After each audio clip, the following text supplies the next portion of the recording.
Hello there. Once again, the Santon from Antonio Bay. Thank you guys for stopping by the collection room. Today we're looking at some comics. Once again, some Alpha Flights. Working my way through the whole series. We're clear up into the 90s now. Yeah, the next video will be into the 100s. The 100 issue. So this series ran for 130. If you want to see any of these issues that came before this, should be a big playlist in there somewhere in the YouTube lands in my channel where you can kind of peruse the rest of the series if you'd like. One thing you will notice is that even though we love Alpha Flight, it receives a lot of criticism because it was terrible in a lot of ways. So even though it's a book that we do love, we also recognize that its severe faults and flaws and stupid stuff that they did and writers that don't care, including its own creator, John Byrne. He did not seem to give a crap about the book. So even his work on the book, I find extremely boring. Anyway, we are into issue 93, which would have taken place in the year 1991. And there's a terrible problem I've noticed, and that's anytime anything happens, like if you want the plot to progress and events to take place, somehow we have to cross over with somebody else to help carry the story. And more often than not, it tends to be the Fantastic Four.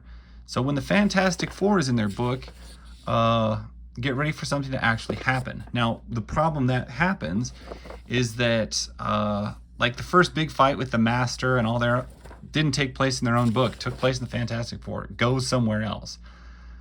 So literally, it doesn't cultivate in the pages of Fantastic Four. It usually just ends in another book that people actually like better. This is some great art for this era of Fantastic Four. This is pretty good looking stuff, or sorry, Alpha Flight, because we've gone big chunks of the book where the art was really subpar. They'd throw multiple artists in working on it, and it'd be kind of a mess. I do love this version of Aurora's outfit, probably my favorite next to her original. This kind of starburst nun looking thing that she has. I enjoy it very much, and it makes sense with the character who has got a split personality, one being a complete trollop, the other being very religious oriented. So the fact that they've got her in her outfit as a nun, it just works. It really does for the character. Lack of pupils in a lot of scenes gives it some intensity. I've never seen Sue Storm's hair look this way in anything else other than maybe this, but it's some nice pages, very, very well done.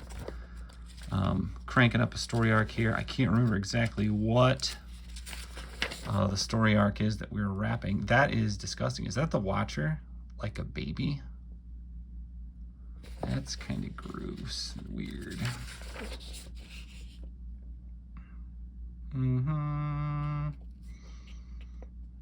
Nice effects, nice everything. These pages are jumping, which can sometimes not be the case.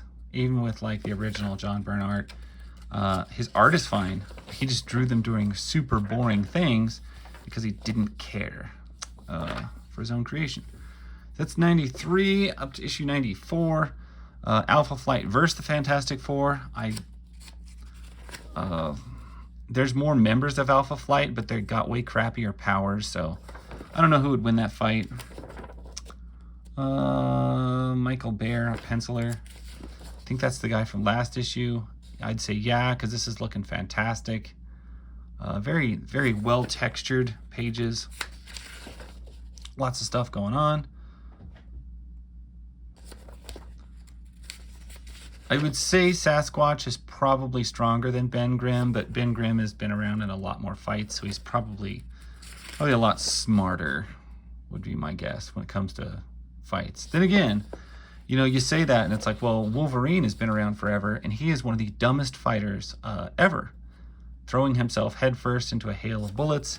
You would think after 200 years or so of life that he would have gotten a little more intelligent in that plan. I can win a customized Silver Surfer jet ski. Nice. That is a prize. Silver Surfer jet ski. I bet you that's out there somewhere. Someone out there has a Silver Surfer jet ski. And I'm going to go look for it online after this and see what kind of shape it's still in. Big orange people fighting. Rock versus fur. I'm going to lean towards fur. Was it a robot? Oh, it was a robot. Ah, what a ripoff. Anticlimactic. Heather and Mac duking it out. That looks pretty good. North Star rocking the long hair. The art just looks a little grotesque in some of these shots, but all in all, I think it looks very, very intriguing for the plot. I'm liking it. A lot of panels, though. Wow, that's a lot of panels. But it doesn't feel like it's overwhelmed because it's not like overwhelmed with dialogue. East Coast Comics, one of my favorite places to ever order comics from back in the day, because I mean, you could get, these are so blurry I can barely read these, but a lot of comics on this page for 25 cents, 50 cents through the mail. That's amazing. A very special and unique issue focusing on Diamond, Lil, Windshear, and Aurora. Lifelines. I seem to remember this issue. Agony of Diamond Lil. I always liked Diamond Lil. Always one of my more favorite late-term characters. Aurora is dealing with a matter of conscience. Windshear, a question of courage. Diamond Lil, a decision of denial.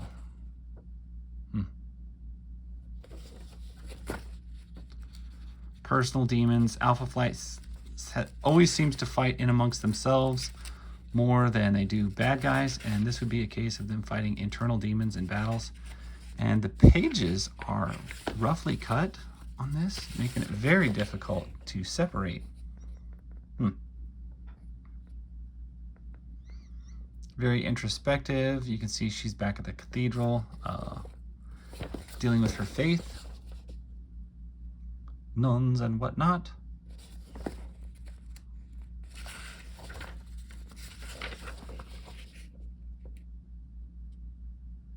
And they're really highlighting the elfish ears here, which they don't always do, so that's kind of cool to see.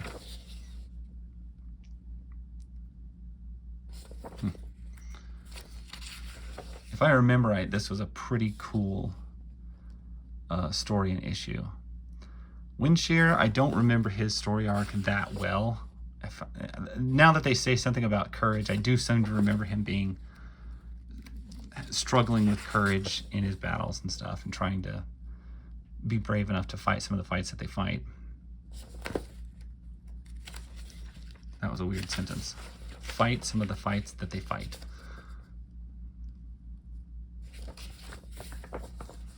And all in all, pretty good. Why are you showering with your clothes on?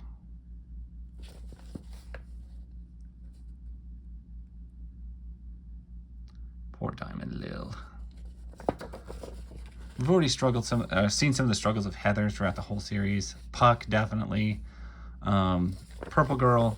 So it is nice to get some insight into Diamond Lil, who I always thought was a cool character.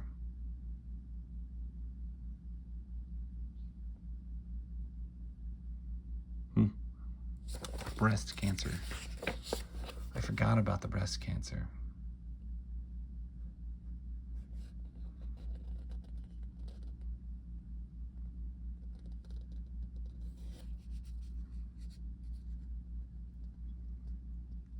Oh yeah, and I remember it's a difficult thing because if she has breast cancer, even though it would be probably surgically viable, her skin is too tough to perform surgery on. So I remember why this was an issue now. It's coming back to me. Our art has shifted dramatically from action art to like weird independent style art with like depth and emotion to it. Look at the eyes, look at the shading. You could tell this was like a much more serious tone with the book. Department H medical thing.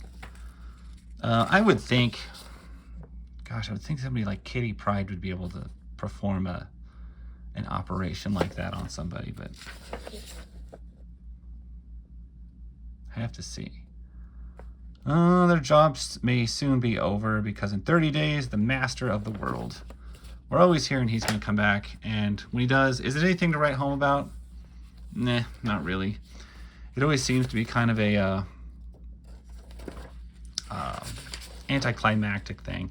He is a cool villain, don't get me wrong, and his backstory is, I mean, ghastly. Like, his whole existence is horrific, but they just keep, like, thinking they're going to use him, threatening to use him, and write interesting stories about him, and then they continually don't.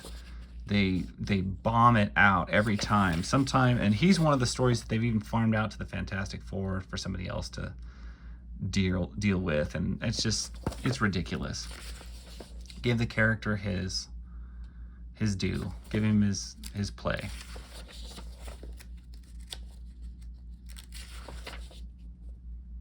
He does tend to hang around his headquarters naked, which is not, I mean, I get it if you want, like, if you're at home, but you know, if you're like a comic book character who's gonna be on screen all the time, you're not the only one waiting for G.I. Joe. It's Cobra Commander, the Master of Man. I am the Forever Man. Is he finally fixing his appearance? Seems like a lot to do for that. Our art has fluctuated again. It's no longer as good as it was a couple issues ago, nor was it the super serious looking stuff. It's kind of back to blah, kind of meh. But that's what we get from Alpha Flight. Basically a small nugget of goodness in what's oftentimes a large pool of dookie. But we love the book, right? Of course we do.